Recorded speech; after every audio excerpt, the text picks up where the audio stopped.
almond is a nut rich in nutrients. It is usually eaten whole, but it can also be ground into powder. Almond powder is usually made from broken almonds. But broken almonds are very similar to foreign impurities, and it is difficult for general color sorters to sort them out. In a nut factory in Turkey, they encountered this problem.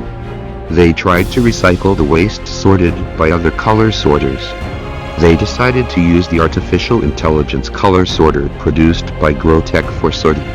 With the help of artificial intelligence, all the broken almonds in this batch of waste were sorted out.